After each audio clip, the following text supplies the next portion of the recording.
Camerounaises, Camerounais, mes chers compatriotes, je ne m'adresse pas habituellement à vous à la veille de notre fête nationale. Elle est traditionnellement l'occasion de célébrer dans la joie notre unité nationale ainsi que les valeurs de notre République et de notre démocratie. Aujourd'hui, le contexte est différent. Comme la plupart des pays du monde, le Cameroun est atteint par le Covid-19. Notre système de santé est mobilisé pour combattre cette grave maladie. Diverses dispositions annoncées par le Premier ministre ont été prises pour freiner la propagation. Il est impératif que les consignes qui ont été données, port de masque, distanciation physique, lavage fréquent des mains, soient scrupuleusement respectées. Il y va de la santé de tous et de chacun. Dans ces conditions, il n'était pas possible que les festivités qui marquent notre fête nationale soient maintenues, en raison des rassemblements que cela implique. Ce n'est évidemment pas de gaieté de cœur que j'ai dû prendre cette décision. Mais ma préoccupation principale étant la protection de la santé de mes compatriotes, il n'y avait pas d'hésitation possible. La plupart d'entre vous ont bien compris que devant le danger sournois que représente le Covid-19, il convenait de mettre de côté les querelles politiciennes et de présenter un front commun.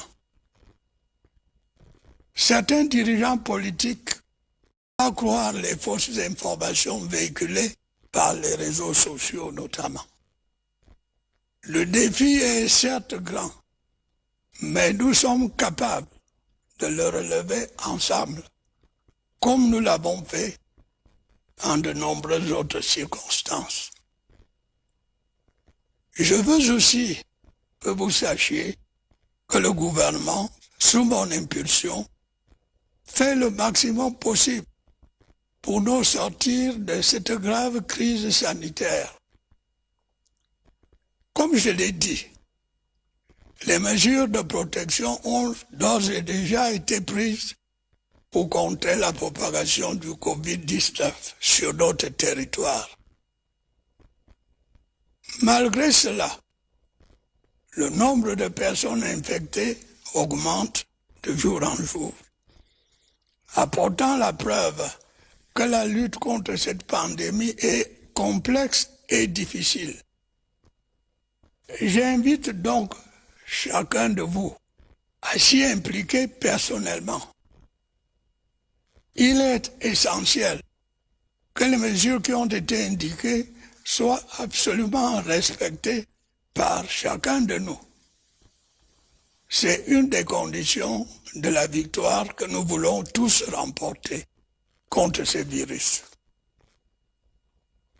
J'invite particulièrement tous les responsables politiques, tous les hommes de religion, tous les leaders d'opinion, tous les responsables d'associations, tous les chefs traditionnels et tous les corps constitués à continuer à s'investir pleinement dans ce combat contre le Covid-19. Bien entendu, tout ceci dans le cadre fixé par le gouvernement et dans le respect des lois et règlements de la République. Mes chers compatriotes, sans plus attendre, je voudrais m'associer à la douleur des familles qui ont perdu leurs proches des suites de cette terrible maladie. J'adresse mes encouragements aux malades encore hospitalisés dans nos formations sanitaires et leur souhaite un prompt rétablissement. Je demande par ailleurs aux personnes testées positives de respecter scrupuleusement les règles de confinement. Je tiens également à saluer l'extrême courage du corps médical camerounais et de ceux qui l'assistent. Avec les moyens qui sont les nôtres, ils font le maximum pour soigner les personnes infectées. En effet, ils ne baissent pas les bras face à la gravité de l'infection au Covid-19. La nation, par ma voix, les en félicite et les encourage à persévérer dans cette voie. Comme vous le savez, depuis l'apparition de cette pandémie dans notre pays, à côté des mesures de protection dont j'ai déjà parlé, un fonds spécial de solidarité nationale pour la lutte contre le coronavirus a été mis en place. J'ai pris des dispositions pour que, dans la limite de nos moyens présents, il soit alimenté, dans un premier temps, à hauteur d'1 milliard de francs CFA. En fonction de l'évolution des besoins sur le terrain, des ressources nouvelles pourraient y être apportées. C'est pour moi le lieu de féliciter les concitoyens qui ont déjà versé des contributions. J'invite ceux qui le peuvent à en faire autant. La solidarité nationale l'exige. Dans le combat qui est le nôtre aujourd'hui, le gouvernement s'emploiera à poursuivre la lutte contre toute instrumentalisation ou exploitation politique, économique ou sociale de cette tragédie. Mes chers compatriotes, je voudrais maintenant appeler votre attention sur les conséquences économiques de cette crise sanitaire. Nous nous trouvons aujourd'hui en face de nouveaux défis liés à la forte baisse des places boursières, à la chute des cours des matières premières et à un fort ralentissement imprévu de nos échanges commerciaux.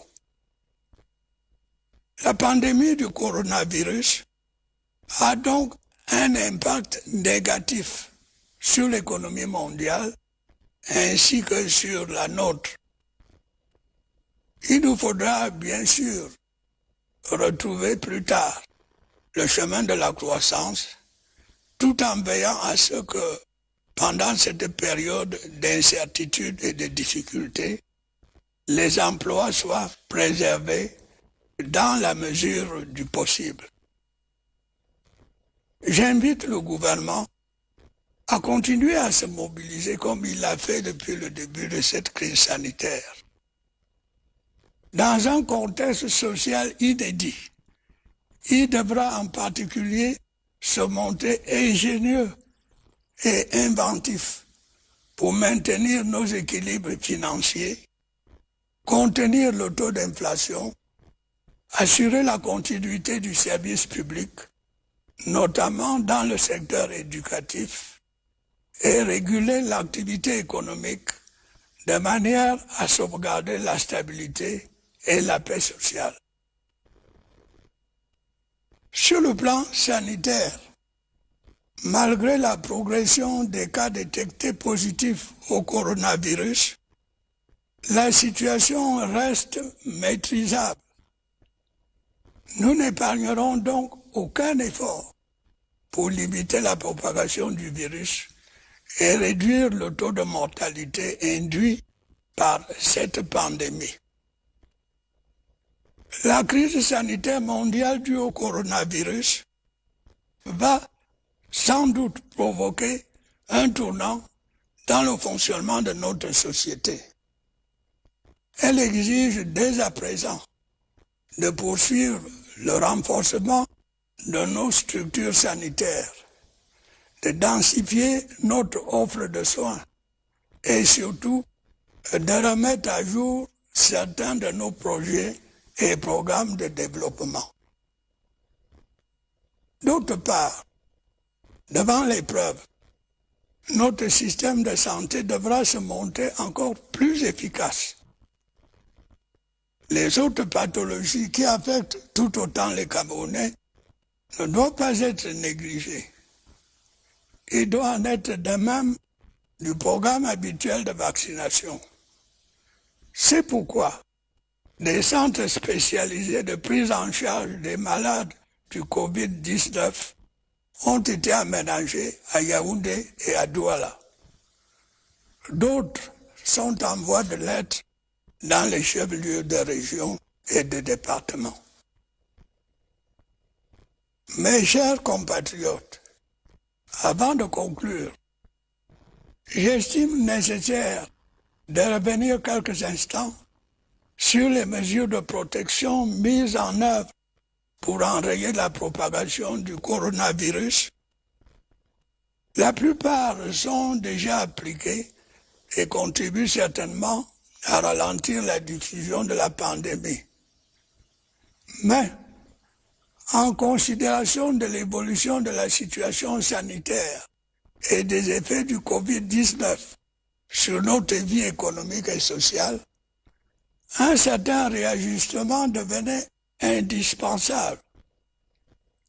J'ai alors instruit le Premier ministre, qui s'était déjà exprimé à 2 reprises sur ce sujet, de reprendre la parole pour annoncer de nouvelles mesures et en adapter d'autres déjà en application. Ce qu'il a fait le 30 avril avec toute la clarté nécessaire. Sans revenir sur le détail des 19 mesures édictées à la fin du mois dernier, je voudrais en préciser l'esprit. Il s'agissait essentiellement d'atténuer l'impact de la pandémie sur l'économie nationale et sur la vie des ménages les plus fragiles. En tirant les leçons encourageantes de notre stratégie de riposte contre le Covid-19, il a été possible de prendre des mesures d'assouplissement et de soutien au bénéfice des secteurs économiques concernés et des personnes les plus touchées par la pandémie. Ces mesures visent notamment à faciliter la vie sociale et les déplacements des individus, à suspendre le versement de certains impôts, taxes et cotisations, à soutenir les entreprises en difficulté et à relever le niveau des allocations familiales et de certaines pensions. Il va de soi que ces assouplissements ne nous dispensent pas d'observer les gestes barrières visant à limiter la propagation de la pandémie, et en particulier le port du masque dans l'espace public, ainsi que l'interdiction des rassemblements.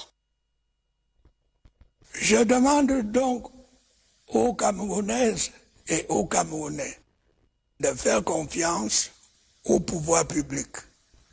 Le gouvernement est pleinement conscient de la gravité de la situation et est prêt à prendre toutes les mesures nécessaires. Déjà, je peux affirmer ceci. Dès qu'un traitement sera disponible, le nécessaire sera fait pour le mettre à la disposition de nos concitoyens. Avant cela, le port du masque dans l'espace public restera obligatoire jusqu'à nouvel ordre. À cet effet, l'industrie locale doit continuer à s'investir dans la fabrication des masques et des gels hydroalcooliques, dans le strict respect des normes prescrites par le gouvernement et l'OMS.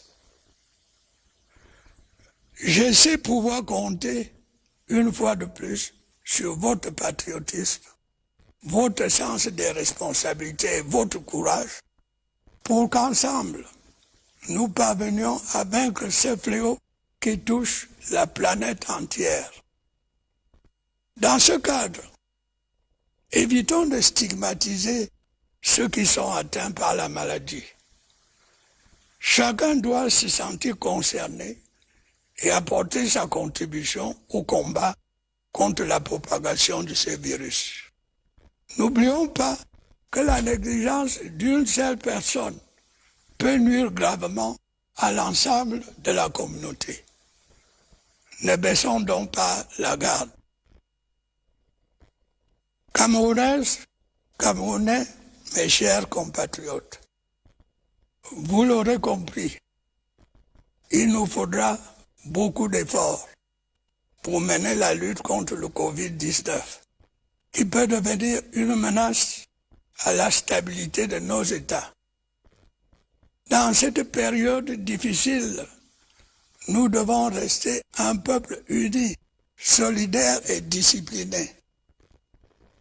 J'en appelle donc à une sorte d'union sacrée de toutes les forces vives de la nation pour combattre la pandémie du coronavirus.